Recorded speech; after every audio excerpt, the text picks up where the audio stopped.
اما بعد فاعوذ باللہ من الشیطان الرجیم بسم اللہ الرحمن الرحیم هو الذی بعث فی الامیین رسولا صدق اللہ مولانا العظیم الصلاة والسلام علیک یا سیدی یا جد الحسنین وعلی آلک واصحابک یا جد غوث الثقلین۔ وہ جو نہ تھے تو کچھ نہ تھا، وہ جو نہ ہو تو کچھ نہ ہو، ارے جان ہے وہ جہان کی، جان ہے تو جہان ہے۔ حمد و صلوات کے بعد میر مجلس استاذ العلماء جانشین حضرت شیخ الحدیث جناب حضرت علامہ مولانا پیر محمد اویس سبحانی صاحب متان اللہ بطول حیاتی، عزتوں اور تکاریم کے لائق من جملہ سادات عالی وقار اور اس ادارے کے عالی مرتبت، عالی ہمت، با کردار حضرات اساتذہ کرام، ذی شعور، ذی عز و جاہ، طلبہ ساتھیوں، برادران اسلام، حضرات گرامی، آپ نے اپنے اس ادارے میں ذکر سرکار کی بزم سجائی۔ اللہ اس ادارے کو حضور کے ذکر کے تصدق دن دگنی اور رات چگنی ترقی عطا فرمائے۔ اور آپ جو طلبہ یہاں پر پڑھ رہے ہیں، اللہ کریم آپ کو شریعت محمدی علیہ السلام کے لیے شرح صدر عطا فرمائے۔ اس ادارے کی تنگی، تکالیف اور مشکلات کو ختم کر کے اس میں برکات اور یمن کا نزول فرمائے۔ حضور اعلیٰ گولڑوی فاتح قادیان تاجدار گولڑا رضی اللہ تعالی عنہ، آپ کا فیض نسبت ان اداروں کو حاصل ہے۔ اللہ صبح قیامت تک اس ہزاروی خاندان کی نسبت حضور اعلیٰ کے گھرانے کے ساتھ سلامت و باکرامت رکھے۔ میں نے قرآن کی آیت پڑھی ہے، میں تو کہیں پروگرام پہ جا رہا تھا، یہ علامہ گلزار خٹک صاحب، مجھے کچھ عرصہ ان کی خدمت اور نوکری میسر آئی کہ میں نے انہیں کچھ کتابیں پڑھائیں۔ ان کا حکم تھا کہ آپ ہمارے پاس کچھ لمحوں کے لیے رکیے، تو مجھے نہیں ادراک تھا کہ انہوں نے آگے پروگرام مجھ پر مسلط کرنا ہے۔ بارسو ان کا حکم، آپ طلباء تشریف فرما ہیں۔ ایک بات یاد رکھیں، جو عزتیں حضور کی ہیں کائنات میں اور کسی کی نہیں ہیں، اور جو عزتیں در حضور سے ملتی ہیں کائنات میں اور کہیں سے نہیں ملتی ہیں۔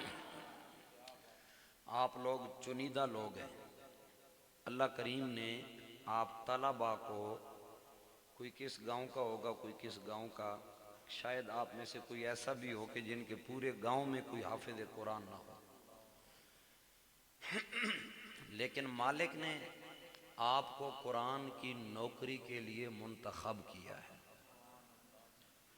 دنیا میں جھگڑے ہوتے ہیں، باپ مر جائے، ایک پلاٹ پہ دو سگے بھائی لڑ پڑتے ہیں۔ باپ کے پاس اگر کنال کا تھا، دو بھائی ہیں، ان میں ڈیوائیڈ ہوگا، تقسیم ہوگا تو وہ آدھے کنال کا ہو جائے گا، آدھا ایک کو، آدھا دوسرے کو۔ پھر آگے یعنی 10-10 مرلے، پھر آگے اگر ہر بھائی کے 2-2 بیٹے ہوں تو سب کو 5-5 مرلے، یعنی زمین کم ہو رہی ہے، وراثت گھٹ رہی ہے۔ لیکن آپ وہ خوش نصیب ہیں، آپ میرے نبی کی وراثت کا علم لینے والے ہیں۔ آپ جتنا اس علم کو امت میں تقسیم کریں گے یہ گھٹے گا نہیں بلکہ صبح و شام بڑھتا رہے گا۔ یہی قرآن کا فیصلہ ہے۔ اعلیٰ حضرت کے والد نے اسی پر بحث کی ہے، فرماتے ہیں وَلَلْآخِرَةُ خَيْرٌ لَكَ مِنَ الْأُولَىٰ کے تحت جو حضور سے جڑ جاتے ہیں ان کی عزتوں، نسبتوں، وراثتوں میں دن بدن اضافہ ہوتا ہے۔ سیدنا عبداللہ ابن مسعود رضی اللہ تعالیٰ عنہ، مدینہ میں 4 عبداللہ بڑے مشہور تھے، عبادلہ اربع انہیں کہا جاتا تھا، بڑے ویلیو والے لوگ تھے کیونکہ صاحبان علم تھے۔ عبداللہ ابن عباس، عبداللہ ابن مسعود، عبداللہ ابن زبیر اور عبداللہ ابن عمر، یہ چاروں بڑے لاجواب عالم تھے۔ عبداللہ ابن مسعود ایک دن صحابہ کے بچوں کو قرآن پڑھا رہے تھے. آپ طالب علموں کے لیے یہ بات کر رہا ہوں. صحابہ کے بچوں کو آپ قرآن پڑھا رہے تھے تو ایک بدو آیا نا، عربی جٹ سا آدمی آیا. اس نے دیکھا تو اس نے کہا ما یسنع ہؤلاء یا عبداللہ، اے عبداللہ ابن مسعود یہ کیا کر رہے ہو؟ یہ جو بچے بیٹھے ہیں یہ کتابیں سامنے رکھ کے کیا پڑھ رہے ہیں؟ اب ہونا تو یہ چاہیے تھا حضرت عبداللہ ابن مسعود فرما دیتے کہ یہ حضور کا دین پڑھ رہے. انہوں نے یہ نہیں فرمایا. انہوں نے فرمایا ہم یقتسمون میراث محمد صلی اللہ علیہ وسلم. آپ نے فرمایا مجھ سے سوال کرنے والے یہ عام کام نہیں کر رہے، یہ آمنہ کے لال کی وراثت تقسیم کر رہے ہیں. دین پڑھنا وراثت مصطفیٰ کو تقسیم کرنا ہے، امت میں بانٹنا ہے. اب جن کی وراثت ہے بتائیے وہ انہیں کتنی خوشی ہوتی ہوگی کہ میری وراثت میں کبھی قرآن کی فصل اگائی جا رہی ہے، کبھی فقہ کی فصل اگائی جا رہی ہے، کبھی حدیث پاک کی فصل اگائی جاتی ہے، کبھی اصول حدیث کی فصل اگائی جاتی ہے، کبھی اصول تفسیر کی فصل اگائی جاتی ہے. اور کوئی فصل پتہ ہے کس کی لگاتا ہے؟ ایک گدڑی پہ بیٹھتا ہے، کہتا ہے ادھر آؤ بھائی بخاری کھولو، میں تمہیں بتاتا ہوں میرے حضور چلتے ایسے تھے، میرے حضور باتیں ایسے کرتے تھے، میرے حضور کا کردار ایسا ہے، میرے حضور کی گفتار ایسی ہے. ہمارا عقیدہ ہے سرکار اپنی برزخی زندگی موجودہ زندگی کی طرح گزار رہے ہیں. جب میرے حضور اپنے روزے میں دیکھتے ہوں گے ہزاروی خاندان کا ایک فرد ہے، اس نے ایک بوٹا میری وراثت کا لگا رکھا ہے جس کی ہر شاخ کے ساتھ کہیں حدیث کے علم کا پھل لگتا ہے، کہیں تفسیر کے علم کا پھل لگتا ہے، کہیں فنون کا پھل لگتا ہے. جب میرے حضور دیکھتے ہوں گے سرکار خوش نہیں ہوتے ہوں گے؟ آپ وہ لوگ ہیں جو میرے نبی کی خوشی کے اسباب تیار کرتے ہیں. فاروق اعظم کے دور میں ایک بندہ تھا، اس پر تہمت لگی، انہیں سزا ہونے لگی تو صحابہ نے اسے برا بلا کہا. حضرت عمر نے فرمایا اسے برا بلا نہ کہا کرو، یہ وہ ہے جو حضور کی مجلس میں آتا تھا، حضور فرماتے کوئی ایسی بات سنا جس سے مجھے ہنسی آ جائے، فرمایا اسے کچھ نہ کہنا، یہ میرے نبی کی خوشی کا سبب بنتا تھا. اگر ایک بات سنا کہ کوئی حضور کی خوشی کا سبب بنے اس کا یہ مقام ہے. آپ تو صبح و شام قرآن پڑھتے ہیں. اللہ اکبر کبیرہ. حضرات گرامی آپ میں سے اگر دیکھا جائے جہاں جناب والا آپ کی کلاس ہوتی ہے وہاں پہ بیٹھ کے کوئی کہتا ہے وَالضُّحَىٰ وَاللَّيْلِ إِذَا سَجَىٰ مَا وَدَّعَكَ رَبُّكَ وَمَا قَلَىٰ وَلَلْآخِرَةُ خَيْرٌ لَكَ مِنَ الْأُولَىٰ.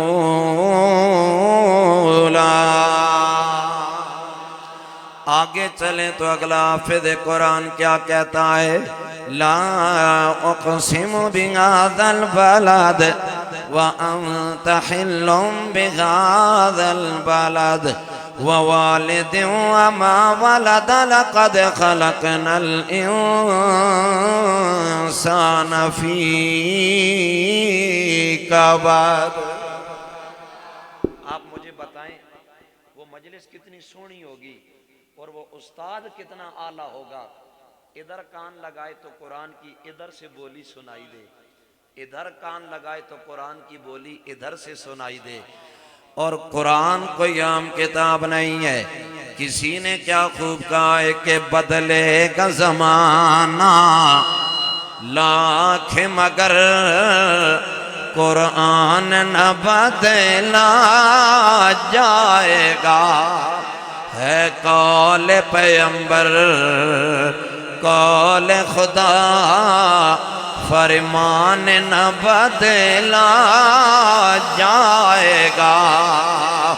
اللہ اکبر کبیرہ. حضرات گرامی اے میرے طلبہ ساتھیو، اے مشکلات کی زندگی گزارنے والو، اے سردی اور گرمی کی پرواہ نہ کر کے اللہ کے قرآن سے لو لگانے والو، اے حضرت شیخ القرآن شیخ الحدیث کی سمت میں چلنے والو، علامہ عبدالغفور ہزاروی رحمت اللہ تعالی علیہ، اللہ آپ کی قبر پہ کھربا رحمت نازل فرمائے. اے ان کی نسبتوں سے جوڑ کے گولڑا شریف کی غلامی میں آنے والوں، سنو حضرات گرامی، جب آپ کہتے ہیں والضحیٰ، کہیے سبحان اللہ، یہ تو آپ حافظوں کی بولی ہے۔ اللہ اللہ حضرات گرامی، کوئی کہتا ہے والضحیٰ، معنی کیا بنتا ہے، ترجمہ کیا بنتا ہے؟ اے میرے حبیب الحبیب صلی اللہ تعالیٰ علیہ وسلم، چاشت کا وقت، اس کی قسم اٹھانے کی وجہ کیا ہے؟ حالانکہ دن جب دوپہر ہوتا ہے روشنی تو تب زیادہ ہوتی ہے۔ مفسرین فرماتے ہیں لوگوں دن کے وقت کی قسم اس وجہ سے نہ کھائیے چھ جائے کہ دن کے وقت بڑی روشنی ہوتی ہے، لیکن اس وقت آنکھ سورج کو دیکھ نہیں سکتی ہے، آنکھ تنگ ہو رہی ہوتی ہے۔ اللہ نے چاشت کا لفظ اس لیے استعمال کیا ہے، ٹھنڈا وقت ہوتا ہے، برودت کا وقت ہوتا ہے، سورج لذت سے اپنی کرنیں اور روشنیاں بکھیر رہا ہوتا ہے، آنکھیں تنگ نہیں ہوتی ہیں۔ اب چاشت کا وقت فرمایا، لیکن تشبیہ رخ یار کو عطا فرمائی، گویا میرے رب نے فرمایا اے میرے حبیب جس طرح چاشت کا نورانی وقت ہوتا ہے اسی طرح میں نے تیرے چہرے عنبری کو لذتیں عطا فرما دی ہیں۔ اللہ نے فرمایا والضحیٰ، مجھے قسم یار کے مکھڑے کی،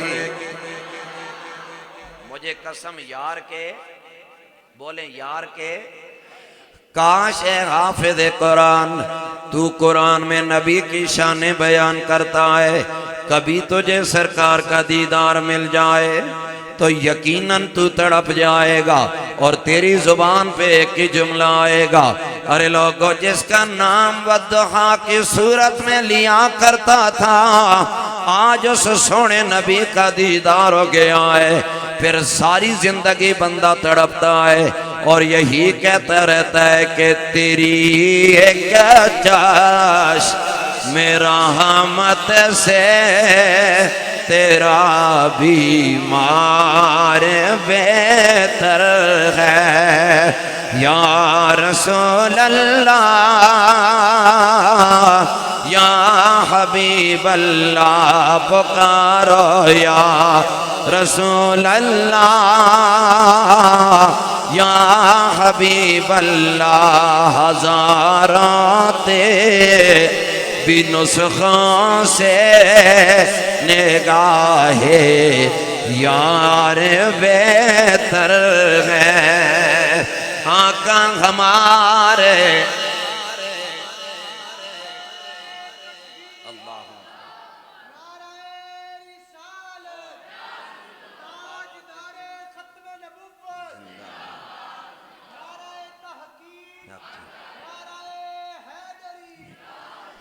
اللہ اکبر کبیرہ حضرات گرامی، حضرت کا حکم دوبارہ کہہ دیتا ہوں، تیری ایک چاش میرا رحمت سے تیرا بیمار بہتر ہے، ہزارات بھی نسخوں سے نگاہ یار بہتر ہے۔ حضرات گرامی یہ میں نہیں کہہ رہا ہوں، زیادہ دور نہیں جاتے، یہ گولڑا شریف ہمارے قریب ہے۔ حضرات گرامی کو گولڑے کے تاجدار مامور من الرسول سیدی و مرشدی حضرت پیر مہر علی شاہ جی رحمت اللہ تعالی علیہ آپ سے سوال کر کے دیکھے، اے میرے سیدی وادی حمراء میں جب سرکار کا دیدار کیا تھا کیا حالت ہے؟ میرے علی نے اسے اپنے لفظوں میں بیان کیا، کیا فرما رہے ہیں؟ فرمایا مکھ چند بدر شاشانی ہے، مت چمک دی لاٹ نورانی ہے، کالی زلفت اکھ مستانی ہے، مخ مور اکھین مد بریاں، اس صورت نو میں جانا کھاں، جان آکھاں کے جان جہان آکھاں، سچ آکھاں تیرا بدی میں شان آکھاں، جس شان تو شانہ سب بڑیاں۔ آپ جو قرآن پڑھنے والے ہیں کاش قرآن پڑھتے آپ کی صاحب قرآن سے لو لگ جائے، پھر آپ لذت دیکھیں گے کہ جب حضور کے عشق میں گم ہو کے بندہ پڑھتا ہے تو کیا ہوتا ہے۔ ہمارے ہاں اسلوب نہیں ہے نا، اب حضرت شیخ القرآن کا دور بندہ کہاں سے لائے؟ علامہ ہزاروی رحمۃ اللہ علیہ وہ شخصیت جو قرآن کی ایک ایک زیر زبر میں سے حضور کی شان تلاش کر کے امت کو سنایا کرتے تھے، وگرنہ سرکار کی حدیث ہے، حضور نے فرمایا انا املح واخی یوسف اب یدو کما قال، سرکار نے فرمایا اللہ نے مجھے ملاحت عطا کی ہے اور یوسف کو بیاضت عطا کی ہے۔ اب محدثین نے کیا فرمایا، اللہ ان کی قبریں روشن کرے، محدثین فرماتے ہیں بیاضت کہتے ہیں اس گورے چٹے رنگ کو ایک مرتبہ دیکھو دوبارہ طلب اور تڑپ نہ ہو، لیکن ملاحت اس گندمی اٹریکٹیو رنگ کو کہتے ہیں ایک مرتبہ دیکھو نا پھر ساری زندگی بندہ تڑپ کے کہے وہ بھی رات آئے کہ خواب میں وہ دکھائیں اپنی تجلیاں، میں کہوں کہ میرے حضور نے میرا سویا بھاگ جگا دیا۔ کاش ہماری حال اور کال ایک جیسے ہیں۔ آپ طلبہ جب حضور کا دین پڑھنے آئے ہیں پھر اپنے آپ کو مٹا دیں حضور کے نام پہ۔ کامیابی کا زینہ یہی ہے جب در سرکار پہ بندہ پہنچ جائے پھر یہی کہے میرے مالک بھی وہی، میرے آقا بھی وہی، میری نسبتیں ساری جڑی ہیں تو حضور کے قدموں سے جڑی۔ میں آپ کو ایک واقعہ بتاتا ہوں، ایک صحابی کا، اسد الغابہ میں ہے، حضرت خریم بن فاتح اسدی رضی اللہ تعالیٰ عنہ، ان کی 15-16 سال عمر تھی، نوجوان، خوبصورت چہرہ، لال گال تھے آپ کے، اور 5-5.5 فٹ قد تھا، پتلا قد جسم تھا، یہ بڑے بال رکھتے تھے، یہاں تک ان کے بال آتے تھے، اور نیچے جو چادر باندھتے تھے نا، ہم شلوار پہنتے وہ چادر تہبند جیسے کہتے ہیں، وہ زمین پہ لٹکتا تھا، اور حضور ان سے بڑا پیار کرتے تھے۔ کہیے سبحان اللہ۔ اللہ اکبر کبیرہ حضرات گرامی، ایک دن میرے کریم آقا صلی اللہ تعالیٰ علیہ وسلم کی مجلس لگی ہے، مجلس کتنی اعلیٰ ہوگی، جس کے سردار آمینہ کے لال ہوں گے، رسول اللہ جس کے جناب والا صدر ہوں گے، وہ جناب جب اشاق صحابہ میرے کریم کی بارگاہ میں آتے ہیں، کئی صحابی ایسے ہیں جو سرکار کی باتیں سنتے ہیں، اور کئی ایسے ہیں جو میرے کریم کا دیدار کرتے ہیں۔ باتیں سننے والے کہتے ہیں وہ نبی کا دیدار کرنے والا، بتاؤ نہ صرف سرکار کا دیدار کیا یا میرے آقا کی کوئی بات سنی ہے؟ وہ کہتے ہیں اے باتیں سننے والو، ہم تو فقط دید یاری کرتے رہے، کہا کیا وجہ ہے؟ وہ کہتے ہیں میرے آقا کے یہ والے جو دندان مبارک ہے ان میں تھوڑی سی سپیس ہے، تھوڑا سا خلا ہے۔ وہ کہتے ہیں لوگوں جب آمینہ کلال گفتگو فرماتا ہے اس سپیس سے نور کی کرن نکلا کرتی ہے۔ صحابی کہتے ہیں لوگوں جب تک سرکار باتیں کرتے رہے ہم سرکار کی اس نور کی کرن کا مطالعہ کرتے رہے ہیں۔ آقا ہمارے گویا صحابی یہ عقیدہ دے رہا ہے کہ استاد در ملنگ یمام ملنگ میں دادر بار کا۔ وہ بھائی مجھے بار بار کہہ رہے تھے پشتو، تمہیں سنا دیتا ہوں۔ استاد در ملنگ یمام ملنگ میں دادر بار کا، خوگ پیغمبر آیا خادم میں دپیزار کا۔ ترجمہ کر دیتا ہوں کہ میں تو ادنا سا گدا ہوں آپ کے دربار کا، اپنے قدموں سے نہ کرنا سر جدا بیکار کا۔ آقا ہمارے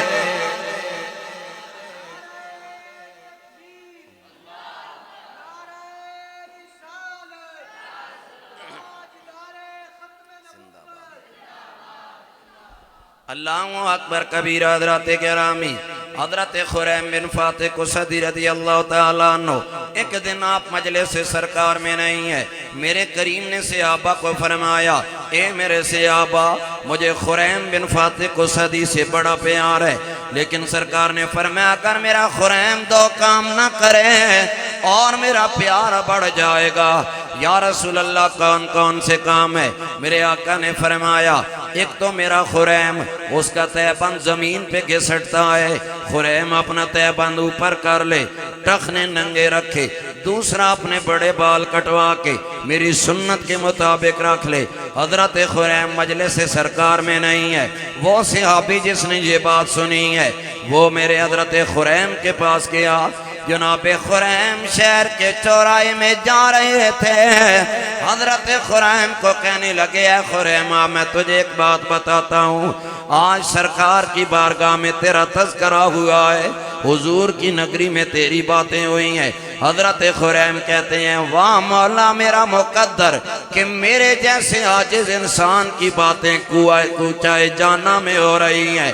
وہ کسی نے کیا خوب کہا ہے، کہاں میں اور کہاں یہ نکات گل، نسیم صبح ہو یہ سب تیری مہربانی ہے۔ اللہ اکبر کبیرہ حضرات گرامی، صحابی کہتا ہے اے خریم، سرکار نے فرمایا مجھے میرے خریم سے بڑا پیار ہے۔ حضرت خریم کی آنکھوں میں چما چما آنسوؤں کی لڑی جاری ہو گئی۔ جناب خریم کہتے ہیں میرے نبی کے صحابی بتانا اس سے آگے میرے کریم آقا نے کیا فرمایا۔ صحابی کہتا ہے حضور نے فرمایا مجھے میرے خریم سے بڑا پیار ہے، لیکن میرے آقا نے فرمایا کر خریم دو کام چھوڑ دے، اس سے بھی زیادہ آمینہ کا لال خریم سے پیار کرے گا۔ حضرت خریم کہتے ہیں اے رسول اللہ کے صحابی بتانا وہ کون سے دو کام ہیں جو مجھے چھوڑنے ہیں۔ فرمایا ایک اپنی تہبند کو زمین پہ گھسیٹا نہ کرو، ٹخنے ننگے رکھا کرو، دوسرا بالوں کو کٹوا کے حضور کی سنت کے مطابق کر لو۔ اب جناب خریم نے کیا کیا، فوراً اپنے ٹخنے ننگے کر لیے اور حضرت خریم کسی حمام پہ نہ گئے، وہیں چوراہے میں کھڑے آپ نے کینچی منگوا کے اپنے ہاتھوں سے بال کاٹ دیے۔ ایک اور بندہ آیا، اس نے کہا ماذا فعلت ھذا یا خریم، اے خریم یہ آپ نے کیا کیا ہے، جوانی کی عمر ہے، بال بڑے سونے لگ رہے تھے، کیوں کٹوائے ہیں، تم نے تو بڑے شوق سے رکھے تھے۔ جناب خریم رو کے عرض کرتے ہیں اے مجھ سے سوال کرنے والے، میں نے مانا مجھے بڑا شوق تھا، بڑے بال مجھے بڑے جچتے تھے، میں نے رکھے ہوئے تھے، لیکن اب سرکار کا حکم آ گیا ہے۔ حضرت خریم نے فرمایا میں نے بال کاٹ کے شوق کو ٹھوکر مار دیا ہے، میں نے آمینہ کا لال راضی کر لیا ہے۔ جب تک آپ میں یہ باتیں موجود رہیں گی منوان، پھر آپ کا قرآن آپ کو مزہ دے گا، پھر آپ کا قرآن آپ کو لذت سکھائے گا۔ جب آپ حضور کے عشق میں ڈوب کے قرآن پڑھیں گے نا، پھر ایک ایک حرف آپ کی بخشش کا سبب بن جائے گا۔ پھر حضرات گرامی اگر بندہ حضور کے پیار میں ڈوب کے اللہ کا قرآن پڑھے، میرے کریم آقا نے فرمایا اقرأ القرآن، او لوگو قرآن پڑھا کرو۔ یا رسول اللہ جو قرآن پڑھنے والا ہے آقا بتائیں نا بدلے میں اللہ سے کیا عطا فرمائے گا۔ میرے کریم آقا نے فرمایا فَإِنَّهُ يَأْتِي يَوْمَ الْقِيَامَةِ شَفِيًّا لِأَصْحَابِهِ أَوْ كَمَا قَالَ۔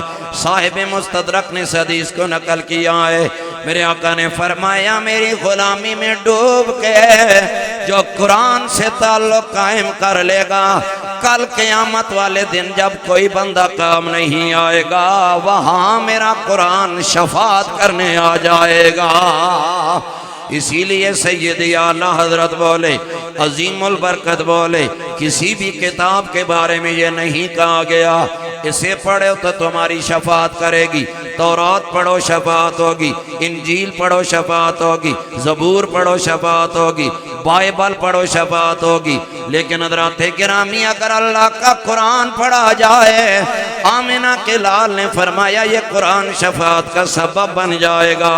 یہی وجہ ہے امام عشق محبت اعلیٰ حضرت بولے، آپ نے فرمایا کہ کون دیتا ہے دینے کو منہ چاہیے، دینے والا ہے سچا ہمارا نبی، ارے سب سے اولا وہ اعلیٰ ہمارا نبی، سب سے بالا وہ اعلیٰ ہمارا نبی۔ فقط حضور کے حصے میں ہے، یہ علو مرتبہ فقط حضور ہی کو ملا ہے، کسی نبی کو یہ نہ ملا جو حضور کو ملا، اور جو حضور کو ملا وہ صدقہ ساری کائنات کھا رہی ہے، ساری کائنات کھا رہی ہے۔ اور آپ جو طلبہ قرآن پڑھتے ہیں نا، قرآن حدیث پاک میں آتا ہے ایک بندہ قرآن پڑھے اور ایک بندہ اللہ سے دعا مانگے، دو کام ہیں، ایک بندہ قرآن پڑھے، دوسرا بندہ اللہ سے اپنی آرزوئیں اور التجائیں کرے۔ میرے آقا نے فرمایا جو حافظ قرآن ہے نا، اسے موقع نہ ملے کہ وہ اللہ سے دعا مانگ سکے، تو میرے حضور علیہ السلام نے فرمایا او حافظ قرآن سن، تجھے آمنہ کا لال گارنٹی دیتا ہے، یہ جو تیرے پڑوس میں دعائیں مانگ مانگ کے اللہ سے چیزیں لے رہا ہے نا، یہ دعا مانگ کے ترلے کر کے لیتا ہے، لیکن تو صرف قرآن پڑھتا ہے، تجھے دعا مانگنے کا موقع نہیں ملتا۔ سرکار نے فرمایا میرے حافظ کو پریشان ہونے کی ضرورت نہیں ہے، میرے قرآن کے صدقے بغیر مانگے اللہ حافظ قرآن کو عطا فرما دے گا۔ اس کی زندہ مثال آپ کا اپنا ملک ہے، جب بھی بجٹ کے دن آتے ہیں ڈاکٹر بھی ہڑتال پہ، سکول والے استاد بھی ہڑتال پہ، پروفیسر بھی ہڑتال پہ، نرسیں بھی ہڑتال پہ، جج بھی ہڑتال پہ، کیوں جی؟ اور جی اس بجٹ میں ہماری تنخواہ بڑھائیں گے تو ہم کام کریں گے، نہیں تو ہم کام ہو۔ مجھے بتائیں کوئی ایک حافظ قرآن یا عالم دین جس نے آپ کی مسجد کو تالا لگایا اور کہا ہو کمیٹی والے تنخواہ بڑھائیں گے تو مسجد کھلے گی، نہیں تو مسجد نہیں کھلے گی، کبھی ایسا ہوا؟ سب سے کم ترین مشاہرے اور تنخواہیں ان لوگوں کی، لیکن میرے حضور کے قرآن کے صدقے برکت اتنی ہے کہ انہیں کبھی بھی روڈ بند کر کے اپنی تنخواہ کے لیے احتجاج نہیں کرنا پڑتا ہے، بلکہ حضرات گرامی صبح و شام ان کی زبانوں پہ یہی ہوتا ہے کہ آج عرشیاں چما پیر تیڑے لب گھل ویسن جد توں آسے، میرے دل دی ماں دیڑی کوٹھڑی دے در کھل ویسن جد توں آسے، جی میں گزری رات میں اجڑی دی دکھ بھول ویسن جد توں آسے، ناشاد میں کو جی کملی کو لگ مل ویسن جد توں آسے۔ حضرت شیخ القرآن علامہ عبدالغفور ہزاروی رحمۃ اللہ علیہ، ان کے اجداد میں بھی یہ سلسلہ جاری تھا، مہر علی کی نسبت نے ان کا مقام، یہ اولاد میں ایک آدھ ایسا ہوتا ہے، مثلا حضور کے دادا سردار تھے، حضور کے دادا کیا تھے، لیکن حضور آئے تو دادا کی سرداری حضور کی بادشاہی کے سامنے مدھم ہو گئی۔ دنیا کا ہر پوتا اپنی پہچان اپنے دادے سے کرواتا ہے، میں فلاں کا بیٹا اور میرا دادا وہ ہے، میں اس کی نسل سے ہوں۔ کائنات کا واحد پوتا آمنہ کا لال ہے جنہوں نے اپنی پہچان اپنے دادا سے نہیں کروائی، بلکہ دادا نے بتایا سنو میں محمد کا دادا بن کے آیا ہوں۔ تو اسی طرح حضرت شیخ القرآن کا اپنی خاندان میں ایک نام حضور اعلیٰ کی وجہ سے اور قرآن کی وجہ سے بڑا، آج تک دیکھیں کہ اس خاندان نے اسی کام کو جاری رکھا ہوا ہے، انہیں کوئی نفع نظر آیا تو تابی رکھا ہوا، کوئی کم عقل انسان ہی ہوگا جو نفع نہ دیکھ کے بھی کام کرے، جو نفع نبی کے دین کی نوکری میں اور کسی میں نہیں ہے۔ وہ مولا علی شیر خدا سے کسی نے کہا علی نبی کے گھرانے کے افراد میں سے ہو، تمہارے گھر میں صبح کا کھانا ہوتا ہے شام کا نہیں ہوتا، تو کبھی گلا کیا کرو اسے کہ اتنا بڑا کار ہے تو ساڑھے کل ٹوڑا نہیں تو سارے کل ہے۔ مولا علی پاک نے پتہ کیا فرمایا رضینا بقسمت الجبار فینا لنا علم وللجہال مال۔ مولا علی نے فرمایا سنو میں اللہ کی اس تقسیم پہ راضی ہوں، اللہ نے جاہلوں کو مال دیا ہے اور مجھ علی کو محمد کا دین عطا کر دیا ہے، سمجھ آ رہی کہ نہیں؟ اور نبی پاک یہ آخری بات، آپ کی نماز کا وقت ہو رہا ہے، حضور علیہ السلام نے فرمایا کہ احرس القرآن او کما قال، سرکار نے فرمایا کہ قرآن کی کھیتی کاشت کیا کرو، قرآن کی کھیتی کیا کرو۔ اب یہ جو معصوم بچے ہیں نا، یہ اپنے ماں باپ کی پنیری ہیں، یہ کیا ہیں؟ ماں باپ کی پنیری ہیں، ان کے ماں باپ نے انہیں قرآن کی لوری کے لیے کاشت کیا ہے، جب یہ بڑے ہو کے قرآن والے بن جائیں گے نا، اور ان کے ماں باپ نے ایک دن دنیا سے جانا ہے، یہ پڑھیں گے ان کے ماں باپ کو ثواب ملے گا، پھر ہر بچہ 10 20 جتنے شاگرد پڑھائے گا وہ سارے پڑھیں گے تو اس بچے کو ثواب ہوگا۔ اب بچے کے واسطے سے ثواب ماں باپ کو ہوگا۔ دیکھیں ماں باپ نے ایک پودا لگایا، اس کے اوپر پھل کتنا لگ گیا ہے۔ یہ دنیا کا واحد پھل ہے جو ہمیشہ ثمر بار رہتا ہے۔ چکھڑ چلے تو یہ فصل گرتی نہیں ہے، بارش نہ ہو پھر بھی یہ فصل پروان چڑھتی رہتی ہے۔ ہمارے ہاں تو وہ وتر ہوتا ہے تو کام ہوتا ہے نا، وتر نہ ہو تو زمین میں فصل نہیں اگتی، لیکن دل کی زمین اتنی اعلیٰ ہے، جب اس پہ قرآن کی فصل اگ آئے نا، یہ قیامت کے بعد بھی یہ پھل دیتی رہتی ہے اور فائدہ دیتی رہتی ہے۔ اللہ کریم اس گلستان میریہ و غفوریہ کو برکتیں عطا فرمائے، اور آپ جو سنگی چل کے آئے اللہ آپ کو قدم قدم پہ خیر عطا فرمائے۔ حضرت کا حکم ہے اللہ اکبر کبیرہ۔ حضرات گرامی، میرا پشتو کا شاعر کہتا ہے کہ نمنم بل نمنم، آپ سبحان اللہ کہیں بے حرمتی نہ کریں۔ آپ کے پی میں رہتے ہیں لیکن یہ کے پی ہے یا ابھی پنجابی ہے؟ اچھا آپ کا بارڈر ہے، لیکن پشتو پہ پھر نہ بولیں تم۔ نمنم بل نمنم نانا، نمنم بل نمنم رست لطان نبی، ختم پدا نبوت آخر زمان نبی، ختم پدا نبوت آخر زمان نبی۔ ٹرانسلیشن کر دیتا ہوں کہ بتلا دو گستاخ نبی کو، غیرت مسلم زندہ ہے، ان پہ مر مٹنے کا جذبہ کل بھی تھا اور آج بھی ہے، میرے نبی سے میرا رشتہ کل بھی تھا اور آج بھی ہے۔ زندہ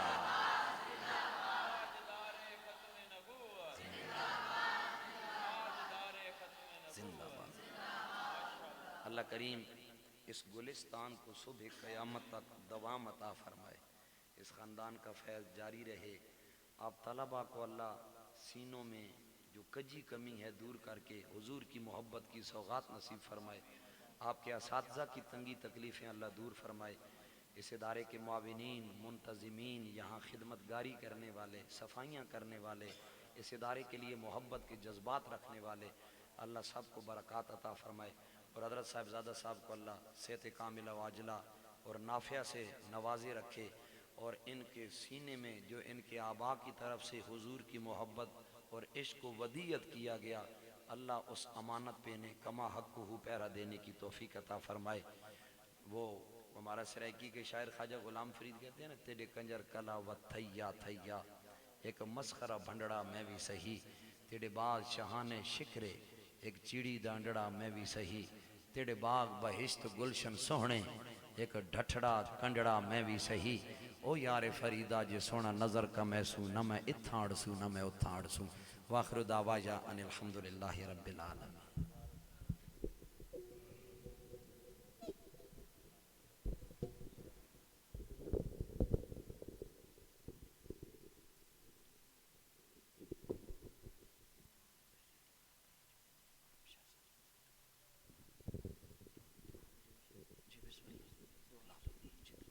اللہم صلی وسلم علی سیدنا و مولانا محمد النبی الامی المکین رؤوف الرحیم۔